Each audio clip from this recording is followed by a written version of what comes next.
So hello friends, welcome to my YouTube channel again. तो आज हम स्टार्ट करने वाले हैं हिस्ट्री का चैप्टर, बुक फर्स्ट चैप्टर, ईंटें, मनके तथा अस्थियाँ, हड़प्पा सभ्यता, जो हमारे 12th क्लास का फर्स्ट चैप्टर है। तो स्टार्ट करते हैं। हम पार्ट वाइज पढ़ते जाएंगे और उसमें जो जो इम्पोर्टेंट है उनको मार्क करते जाएंगे, और फिर आप भी मेरे साथ साथ उनको अपनी बुक में मार्क करते जाइए। ठीक है, स्टार्ट करते हैं। हड़प्पाई मोहर संभवतः हड़प्पा तथा अथवा सिंधु घाटी सभ्यता की सबसे विशिष्ट पुरावस्तु है। कि हड़प्पाई जो मोहर है वो हड़प्पा अथवा सिंधु घाटी सभ्यता की सबसे विशिष्ट, सबसे महत्वपूर्ण और पुरानी वस्तु है, जिसमें सेल खाड़ी नामक पत्थर से बनाई गई इन मोहरों पर सामान्य रूप से जानवरों के चित्र तथा एक ऐसी लिपि के चिन्ह उत्कीर्ण हैं जिन्हें अभी तक पढ़ा नहीं जा सका है। कि आप पिक्चर में देख सकते हैं, इसमें एक जानवर का चित्र बना हुआ है और कुछ लिखा हुआ है जिसे अभी तक पढ़ा नहीं जा चुका है। फिर भी हमें इस क्षेत्र में उस समय बसे लोगों के जीवन के विषय में, उनके द्वारा पीछे छोड़ी गई पुरावस्तुओं जैसे उनके आवासों, मृत भांडों, आभूषणों, औजारों तथा मोहरों, दूसरे शब्दों में पुरातात्विक साक्ष्यों के माध्यम से बहुत जानकारी मिलती है। पुरातात्विक साक्ष्य मतलब कि वो कैसे रहते थे, उनके बर्तन कैसे यूज़ करते थे, आभूषण, औजार वो किस प्रकार के यूज़ करते थे, वो पुरातात्विक साक्ष्य हैं जो हमारे को वहाँ से मिलते हैं और उनके बारे में हमें जानकारी मिलती है कि वो कैसे जीते थे वो लोग। अब हम देखेंगे कि हम हड़प्पा सभ्यता के विषय में क्या और कैसे जानते हैं। हम यह अन्वेषण करेंगे कि पुरातात्विक साक्ष्यों की व्याख्या कैसे की जाती है और इन व्याख्याओं में कैसे की भी बदलाव आ जाता है। निश्चित रूप से इस सभ्यता के कई पहलू आज भी हमारी जानकारी से परे हैं और हो सकता है हमेशा ही रहें। तो अब हम इसके पारिभाषिक शब्द, स्थान और कला, ये वाला पॉइंट जो बॉक्स में है इसको रीड करते हैं। सिंधु घाटी सभ्यता को हड़प्पा संस्कृति भी कहा जाता है। इसका नाम सिंधु घाटी सभ्यता इसलिए पड़ा क्योंकि सिंधु घाटी के निकट है ये सभ्यता जो पाई गई, और इसे हड़प्पा संस्कृति भी कहा जाता है क्योंकि जो इसमें पहला स्थान जो पाया गया इस सभ्यता का वो हड़प्पा था।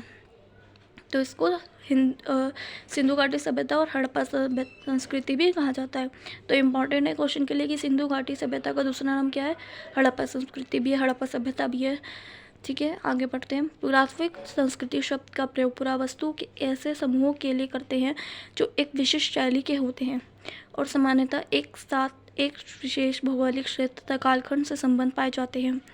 पुरातात्विक संस्कृति शब्द का प्रयोग पुरावस्तुओं के एक ऐसे समूह के लिए करते हैं। जो पुरातात्विक शब्द है, संस्कृति का शब्द है, उसे पुरावस्तुओं मतलब पुरानी वस्तुओं के एक ऐसे समूह के लिए करते हैं जो एक विशिष्ट शैली के होते हैं, जो एक स्पेशल शैली के होते हैं और सामान्यतः एक साथ एक विशेष भौगोलिक स्थान मतलब एक ही साथ मतलब पूरा समूह एक साथ एक विशेष भौगोलिक क्षेत्र तथा एक कालखंड से संबंध पाए जाते हैं। तो इसे हम क्या कहेंगे, पुरातात्विक संस्कृति। तो इसे आप लिख लेना, साथ साथ अंडरलाइन करते जाइए, इंपॉर्टेंट है। हड़प्पा सभ्यता के संदर्भ में इन विशिष्ट पुरावस्तुओं में मोहरे, मनके, बाट, पत्थर के फलक और पकी हुई ईंटें सम्मिलित हैं। ये वस्तुएं अफगानिस्तान, जम्मू, बलूचिस्तान तथा गुजरात जैसे क्षेत्रों से मिली हैं और एक दूसरे से लंबी दूरी पर स्थित हैं। इस सभ्यता का नामकरण हड़प्पा नामक स्थान जहाँ ये संस्कृति पहली बार खोजी गई थी के नाम पर किया गया है। ये वही बात है जो मैंने आपको पहले बताई कि इसका नाम हड़प्पा नामक स्थान है जो इस सभ्यता में सबसे पहली बार खोजा गया, तो इसका नाम हड़प्पा सभ्यता ही पड़ गया। इस काल निर्धारण लगभग 2600 और 1900 ईसा पूर्व के बीच किया गया है। ये भी इम्पोर्टेंट है कि इसका काल निर्धारण कितने से कितने के बीच में है, तो 2600 से 1900 ईसा पूर्व के बीच में किया गया है। इस क्षेत्र में इस सभ्यता से पहले और बाद में भी संस्कृतियाँ अस्तित्व में थीं जिन्हें क्रमशः आरंभिक और तथा परवर्ती सभ्यता हड़प्पा कहा जाता है। कि इससे पहले भी ऐसा माना जाता है कि इससे पहले और बाद में भी संस्कृति अस्तित्व में थी। तो पहले वाली को क्या कहेंगे, इसे आरंभिक तथा परवर्ती सभ्यता, पहले वाली को आरंभिक और पीछे जो उसके बाद पाई गई उसको परवर्ती हड़प्पा कहा जाता है। इन संस्कृतियों से हड़प्पा सभ्यता को अलग करने के लिए कभी कभी इसे विकसित हड़प्पा सभ्यता भी कहा जाता है। ये भी इम्पॉर्टेंट है कि इसे कभी कभी बार विकसित सभ्यता भी कहा जाता है। अंग्रेजी में BC, आप BC लिखते होंगे, जैसे हम किसी भी कालखंड को दर्शाते हैं तो हम BC EC ऐसा कुछ ऐसे लिखते हैं, CE। तो अब हम जानते हैं कि ये है क्या। अंग्रेजी में BC का तात्पर्य है बिफोर क्राइस्ट, ईसा पूर्व से, मतलब ईसा के जन्म से पहले। कभी कभी आप तिथियों से पहले AD लिखते हैं, हिंदी में ई लिख पाते हैं। यह एनो डोमिनी नामक 2 लैटिन शब्दों से बना है तथा इसका तात्पर्य है ईसा मसीहा के जन्म से पूर्व वर्ष से है। और आजकल AD की जगह CE तथा BC की जगह BCE का प्रयोग होता है। CE अक्षरों का प्रयोग कॉमन एरा तथा BCE का बिफोर कॉमन एरा के लिए होता है। हम इन शब्दों का प्रयोग इसलिए करते हैं क्योंकि विश्व के अधिकांश देशों में अब कॉमन एरा का प्रयोग सामान्य हो गया है। कभी कभी अंग्रेजी के BP अक्षरों का प्रयोग होता है जिसका तात्पर्य बिफोर प्रेजेंट है। इस पुस्तक में हमने BCE के लिए ईपू, CE के लिए ई तथा BP के लिए वर्तमान से पहले शब्दों का प्रयोग किया गया है। तो ये डब्बा इम्पॉर्टेंट है, इसको आप अंडरलाइन कर लीजिए। तो आगे रीड करते हैं। आरंभ। इस क्षेत्र में विकसित हड़प्पा से पहले भी कई संस्कृतियाँ अस्तित्व में थी। ये संस्कृतियाँ अपने विशिष्ट मृतभान शैली से संबंध थी तथा इनके संदर्भ में हमें कृषि, पशुपालन तथा कुछ शिल्पकारी के साक्ष्य भी मिलते हैं। बस्तियाँ आमतौर पर छोटी होती थी और इनमें बड़े आकार की संरचनाएं लगभग ना के बराबर थी। कुछ स्थलों पर बड़े पैमाने पर इलाके में जलाए जाने के संकेतों से तथा कुछ अन्य स्थलों में त्याग दिए जाने से ऐसा प्रतीत होता है कि आरंभिक हड़प्पा तथा हड़प्पा सभ्यता के बीच क्रम भंग था। अब ये निर्वाह के तरीके। आपने मानचित्र 1 और 2 में देखा होगा कि विकसित हड़प्पा संस्कृति कुछ ऐसे स्थानों पर पनपी जहाँ पहले आरंभिक हड़प्पा सभ्यता संस्कृतियाँ अस्तित्व में थी। इस संस्कृतियों में कई तत्व जिनमें निर्वाह के तरीके शामिल या समान थे। हड़प्पा सभ्यता के निवासी कई प्रकार के पेड़ पौधों से प्राप्त उत्पाद और जानवरों जैसे जिनमें मछली भी शामिल है से प्राप्त भोजन करते थे। तो ये इम्पॉर्टेंट है कि वो अपना भोजन कहाँ से प्राप्त करते थे। मैं इसे अंडरलाइन कर देती हूँ, ठीक है। जले अनाज के दानों तथा बीजों की खोज से पुरातात्विक आहार संबंधी आदतों के विषय में जानकारी प्राप्त करने में सफल हो पाए हैं।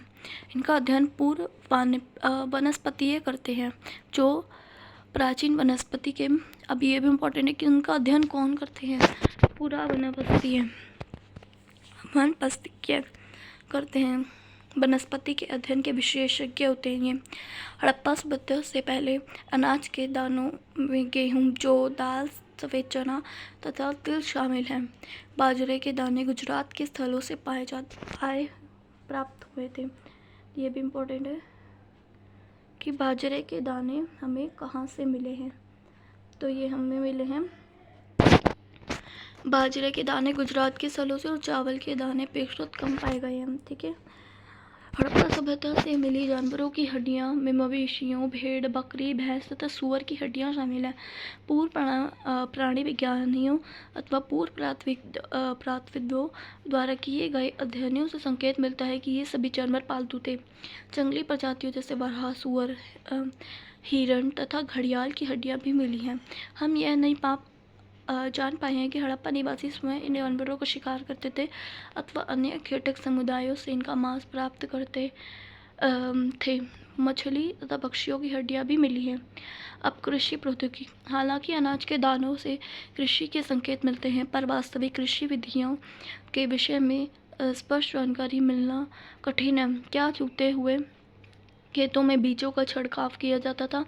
मूरों पर किए गए रेखांकन तथा मृण मूर्तियाँ यह इंगित करती हैं कि वृक्ष के विषय में जानकारी मिलती थी और इस आधार पर वास्तविक यह मानते हैं कि खेत जोतने के लिए बैलों का प्रयोग होता था। अब ये हमें कैसे पता चला है कि वृक्ष के जीवन में साथ ही राजस्थान के कई स्थानों और बनावली हरियाणा से मिट्टी से बने हल के प्रारूप मिलते हैं। तो हमने अंदाज़ा लगा लिया कि वहाँ पे बैल तो होंगे ही। इसके अतिरिक्त पुरातात्विक को कालीबंगा नामक स्थान पर जुते हुए खेत का साक्ष्य मिला है। ये भी है कालीबंगन, इसमें यहाँ पे हमें जूते विशेष साक्ष्य मिल गए। जो आरंभिक हड़प्पा स्तरों से संबंध है। इस खेत में हल रेखाओं के दो समूह एक दूसरे को समकोण पर काटते हुए विद्यमान थे, जो दर्शाते हैं कि एक साथ दो अलग अलग फसलें उगाई जाती थी। पुरातत्वविदों ने फसलों की कटाई के लिए प्रयुक्त औजारों का पहचानने का प्रयास भी किया है। क्या हड़प्पा सभ्यता के लोग लकड़ी के हाथों से बिठाए गए पत्थर के फलकों का प्रयोग करते थे, या फिर वे धातु के औजारों का प्रयोग करते थे? अधिकांश हड़प्पा स्थल अर्ध शुष्क क्षेत्रों में स्थित है, जहाँ संभवतः कृषि के लिए सिंचाई की आवश्यकता बढ़ती होगी। अफगानिस्तान में शोतुई नामक हड़प्पा स्थल से नहरों के अवशेष मिले हैं। अब ये इंपॉर्टेंट क्वेश्चन है कि नहरों के अवशेष हमें कहाँ से मिले हैं, तो अफगानिस्तान में शोतुई नामक स्थान से, ठीक है, परंतु पंजाब और सिंध में नहीं मिले। ऐसा संभव है कि प्राचीन नहरें बहुत पहले ही गाद से भर गई थी। ऐसा भी हो सकता है कि कुओं से प्राप्त पानी का प्रयोग सिंचाई के लिए किया जाता हो। इसके अतिरिक्त धोलावीरा गुजरात के मिले जलाशयों का भी प्रयोग संभवतः कृषि के लिए सिंचाई हेतु किया जाता था। पुरावस्तुओं की पहचान कैसे की जाती है? भोजन तैयार करने की प्रक्रिया में अनाज पीसने के यंत्र तथा उन्हें आपस में मिलाने, मिश्रण करने तथा पकाने के लिए बर्तनों की आवश्यकता थी। इन सभी को पत्थर, धातु तथा मिट्टी से बनाया जाता था। यहाँ महत्वपूर्ण हड़प्पा स्थल मोहनजोदड़ो में उत्खननों पर सबसे आरंभिक रिपोर्टों में से कुछ उत्खनन दिए जा रहे हैं। अब अवतल चक्कियाँ बड़ी चक्कियों संख्या में मिली हैं। अवतल चक्कियाँ में बड़ी संख्या में मिली हैं और ऐसा प्रतीत होता है कि अनाज पीसने के लिए प्रयुक्तों के मात्र एकमात्र साधन थी। साधारणतः ये चक्कियाँ स्थूलतः कठोर, कंकरीले, अग्नीय तथा बलुआ पत्थर से निर्मित थी। अब ये कैसे बनी है?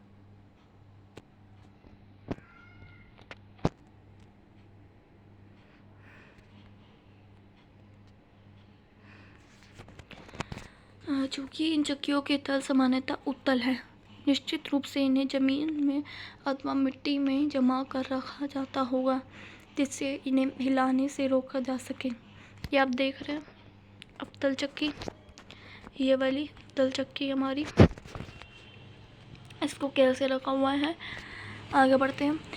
एक वे हैं जिन पर एक दूसरा छोटा पत्थर आगे पीछे चलाया जाता है। ये वाला छोटा पत्थर है, ये वाला, इसको आगे पीछे चलाया जाता है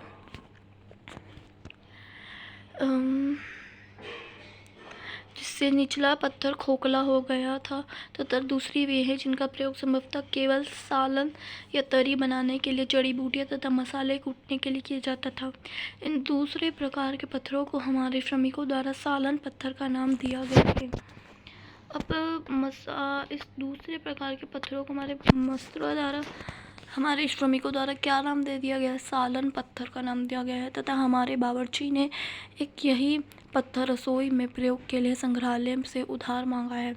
एर्नेस्ट फेगर फर्दर एग्जीबिशन एट मोहनजोदड़ो 97 से उदित ये रिपोर्ट है। तो आगे और पढ़ते हैं मोहनजोदड़ो के बारे में।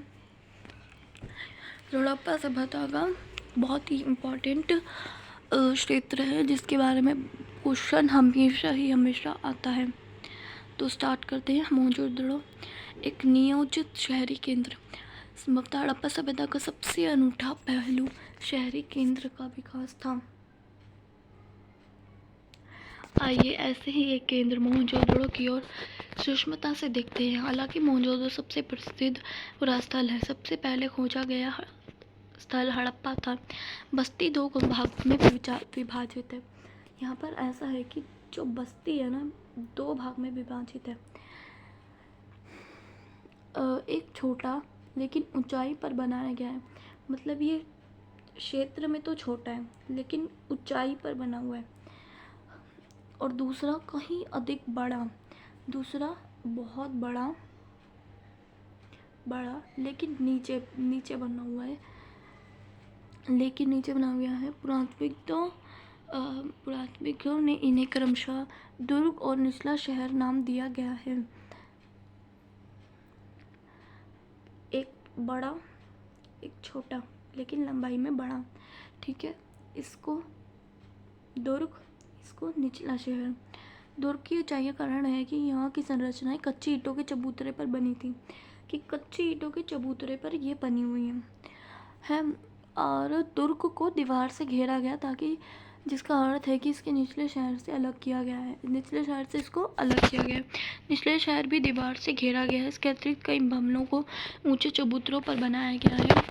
ये बहुत इम्पॉर्टेंट है, ये सारी चीज़ें आप इसको अंडरलाइन करते जाइए।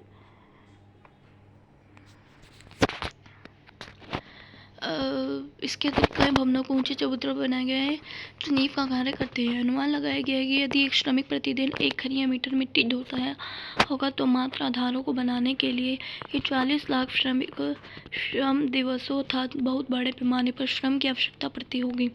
अब कुछ और देखिए, एक बार चबूतरे के तस्थान के बनने के बाद शहर का सारा भवन निर्माण कार्य चबूतरों पर एक निश्चित क्षेत्र तक सीमित था। इसलिए ऐसा प्रतीत होता है कि पहले बस्ती का नियोजन किया गया था और फिर उसके अनुसार कार्यान्वित अन्य नियोजन के अन्य लक्षणों में ईंटें शामिल हैं, जो भले ही धूप में सुखाकर अथवा मिट्टी में पकाकर बनाई गई हों, एक निश्चित अनुपात की होती थी, जहाँ लंबाई और चौड़ाई ऊंचाई का क्रमशः 4 गुनी और 2 गुनी होती थी। इस प्रकार की ईंटें सभी हड़प्पा बस्तियों में प्रयोग में लाई गई थी।